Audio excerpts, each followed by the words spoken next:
안녕하세요, 여러분. 오늘은 여러분과 함께 잔잔하지만 마음에 들어오는 영화 윤희에게에 대한 이야기를 나누고자 합니다.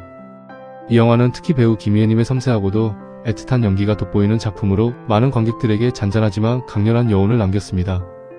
영화를 보고 나서 제가 느낀 감상과 함께 우리가 삶에서 마주할 수 있는 보편적인 감정들에 대해 여러분과 함께 깊이 있게 이야기를 나누고 싶습니다. 부디 저의 이야기가 여러분께도 작은 위로와 공감을 선사할 수 있기를 바랍니다. 영화의 중심에는 이혼 후 홀로 딸 세보미를 키우며 살아가는 주인공 윤희가 있습니다. 그녀의 일상은 이전과는 사뭇 다른 어딘가 고요하고 무거운 그림자를 드리우고 있습니다. 한때는 희망으로 가득했을 그녀의 눈빛에서는 이제 웃음기를 찾기 어렵고 매사에 삶의 활력이나 즐거움을 느끼지 못하는 듯 보입니다. 마치 시간이 멈춘 듯 흘러가는 시간 속에서 자신만을 잃어버린 사람처럼 말입니다. 하지만 이렇게 정체된 듯 보이는 윤희의 삶에도 가끔은 일본에서 날아오는 친구로부터의 편지가 작은 균열을 일으킵니다. 이 편지는 잊고 있던 과거의 기억 혹은 닿을 수 없는 그리움을 상기시키는 매개체 역할을 합니다. 그리고 이 편지를 빌미 삼아 대학 입시를 앞둔 딸 세보미는 엄마와 함께 일본 여행을 떠나자고 제안합니다.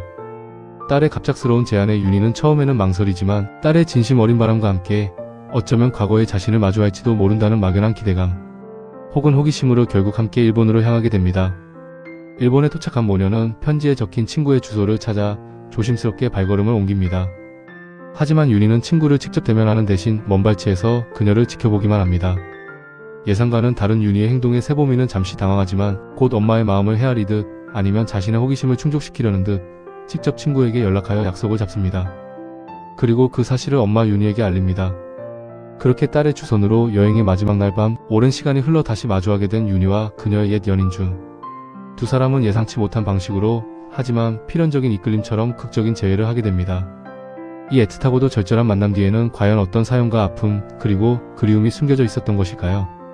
영화는 두 사람이 과거 서로를 누구보다 깊이 사랑했던 연인 사이였음을 보여줍니다.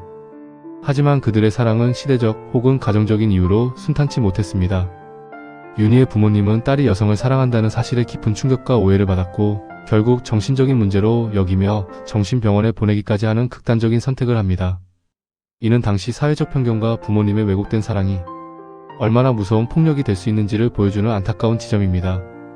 같은 시기 준 역시 부모님의 이혼이라는 아픔 속에서 어머니는 한국에 홀로 남겨진 채 일본인 아버지와 함께 낯선 땅 일본으로 건너가 살아야 했습니다. 물리적인 거리와 환경의 변화는 두 사람의 관계에 더욱 큰 장벽이 되었죠. 그때는 서로를 위해 헤어지는 것이 최선이라고 혹은 그것이 유일한 선택지라고 생각했을지도 모릅니다. 하지만 서로를 향한 애틋한 마음과 그리움은 시간의 흐름 속에서도 희미해지지 않고 오히려 더 깊고 진하게 자리 잡았습니다. 그렇게 엇갈린 운명과 수많은 장애물 속에서 두 사람은 각자의 삶을 살아가야 했지만 마음 한편에는 늘 서로를 향한 그리움과 애틋함을 간직하며 살아왔던 것입니다. 결국 일본 여행은 윤희에게 단순한 과거와의 만남 이상으로 삶의 방향을 재정립하는 결정적인 계기가 됩니다. 서울로 돌아온 윤희는 대학에 입학하여 새로운 시작을 앞둔 딸 세보미와 함께 서울살이를 시작합니다. 더 이상 과거의 그늘에 머무르지 않고 그녀는 현실을 마주하며 적극적으로 삶을 개척해 나갑니다. 식당에서 일을 하며 생계를 유지하는 동시에 자신만의 작은 식당을 차리겠다는 구체적인 꿈을 꾸고 이를 실현하기 위해 한 걸음씩 용감하게 나아갑니다. 이 과정에서 우리는 윤희가 겪어온 아픔을 이해하면서도 그녀가 보여주는 새로운 시작과 성장을 진심으로 응원하게 됩니다. 그녀의 얼굴에는 이전과는 다른 희망과 설렘이 깃들기 시작합니다. 영화는 또한 세보미의 사진기에 얽힌 이야기를 통해 모녀 간의 깊은 이해와 사랑을 섬세하게 그려냅니다. 세보미가 사진이라는 예술을 통해 세상을 바라보고 기록하게 된 것은 사실은 대학 진학을 돕지 못해 미안해했던 외할머니가 윤희에게 선물했던 카메라를 물려받았기 때문입니다. 세보미는 그 카메라를 통해 엄마의 일상과 감정을 포착하기 시작했고 사진을 찍는 과정 속에서 엄마가 겪어온 시간들과 감정들을 조금씩 이해하게 됩니다. 여행 중에 찍은 엄마의 사진들 속에는 굳게 닫힌 마음의 문처럼 웃는 모습이 단 한 장도 없었습니다. 하지만 영화의 마지막 이력서를 손에 들고 작은 식당 앞에 서서 새로운 시작을 앞두고 떨리는 마음과 희미한 기대를 동시에 품고 있는 윤희의 모습을 포착한 사진 속에서 우리는 비로소 그녀의 쑥스러운 미소를 발견하게 됩니다. 그것은 과거의 아픔과 상처를 뒤로하고 용기를 내어 새로운 삶의 문을 열고 나아가는 윤희의 희망찬 현재와 미래를 상징하는 듯 했습니다.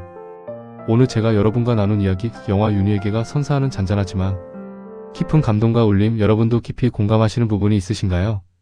저 역시 이 영화를 보면서 우리 삶이 때로는 예상치 못한 방향으로 흘러가고 과거의 기억과 현재의 삶이 복잡하게 얽히기도 하지만 그럼에도 불구하고 희망을 잃지 않고 변화하고 성장해 나갈 수 있다는 사실에 대해 다시 한번 깊이 생각하게 되었습니다. 특히 윤희가 보여준 삶의 어려움 속에서도 희망을 놓지 않고 자신을 다독이며 나아가는 모습은 우리 모두에게 큰 용기를 줍니다. 저는 이 영화를 통해 윤희가 보여준 변화처럼 우리 각자의 삶 역시 비록 빠르진 않더라도 때로는 더디게 느껴지더라도 분명히 조금씩 천천히 발전하고 성장해 나갈 수 있다고 믿습니다. 제 채널을 통해 여러분과 함께 이러한 긍정적인 변화와 성장의 순간들을 나누고 서로에게 긍정적인 영향을 주고받으며 함께 나아가고 싶습니다. 여러분의 삶의 작은 위로와 따뜻한 영감이 될 수 있는 진정성 있고 양질의 콘텐츠를 끊임없이 고민하고 만들어 나가겠습니다. 이 여정이 여러분께도 의미 있는 시간이 되었기를 진심으로 바랍니다. 앞으로도 여러분과의 진솔하고 깊이 있는 소통을 통해 제가 가진 생각들을 여러분과 공유하고 또 여러분의 소중한 의견을 통해 저 역시 배우고 성장해 나가고 싶습니다. 여러분의 좋아요와 구독은 제가 더 좋은 콘텐츠를 만들고 이 채널을 꾸준히 이어가는 데 무엇보다 큰 힘이 됩니다. 항상 감사하는 마음으로 여러분께 보답하겠습니다. 감사합니다.